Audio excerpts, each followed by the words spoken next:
Hi students, welcome you all to SDK Maths and Reasoning YouTube channel. ಆತ್ಮೀಯ ವಿದ್ಯಾರ್ಥಿಗಳೇ, in this class we are going to discuss about the quadratic equation. ವರ್ಗ ಸಮೀಕರಣ ಕನ್ನಡದಲ್ಲಿ ನಾವು ಕರಿತೀವಿ ನಾವು ವರ್ಗ ಸಮೀಕರಣ ಅಂತೀವಿ. Quadratic equation.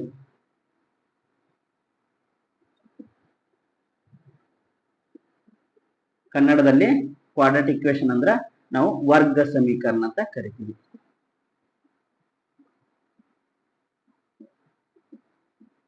ಏನಪ್ಪ ಕ್ವಾಡ್ರಾಟಿಕ್ ಇಕ್ವೇಶನ್ ಅಂದ್ರೆ ಯಾವ equation ax square plus bx plus c is equal to 0 ರೂಪದಲ್ಲಿ ಇರ್ತದ ಆ ಫಾರ್ಮ್ ಅಲ್ಲಿ ಇರ್ತದಲ್ಲ ಅಂತ ಸಮೀಕರಣವನ್ನು ಏನಂತ ಕರಿತೀವಿ ನಾವು ವರ್ಗ ಸಮೀಕರಣ ಕ್ವಾಡ್ರಾಟಿಕ್ ಇಕ್ವೇಶನ್ ಅಂತ ಕರಿತೀವಿ.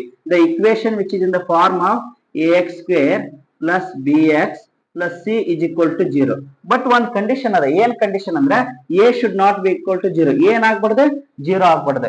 a ಒಂದು ಬಿಟ್ಟು b c 0 ಆಗ್ಬೋದು ಆಗ್ಬೋದು ಬಟ್ a ಏನ್ ಆಗ್ಬಾರ್ದು 0 ಆಗ್ಬಾರ್ದು. So here a b c are what? a b c are any real numbers. Any real numbers. a b c are any real number. ಏನಾಗ್ಬಾರ್ದು a ಏನಾಗ್ಬಾರ್ದು 0 ಆಗ್ಬಾರ್ದು. a 0 ಅಂದ್ಬಿಟ್ಟು ಬೇರೆ ಯಾವ ಬೇಕಾದ್ರೂ real numbers it can take. ಹೌದಾ?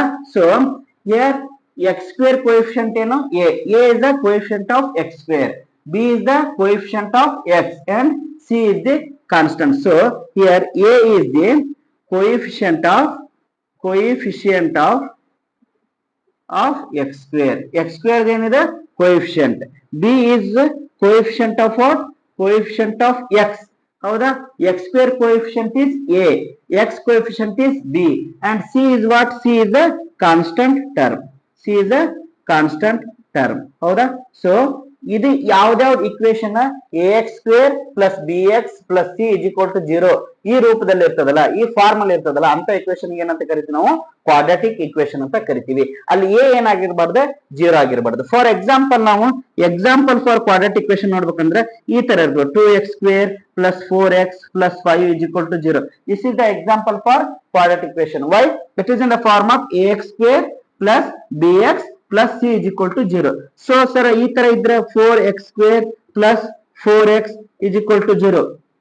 So ಇದು quadratic equation ಆಗ್ತದನ? Yes ಆಗ್ತದೆ. This is in the form of 4x square ax square plus bx.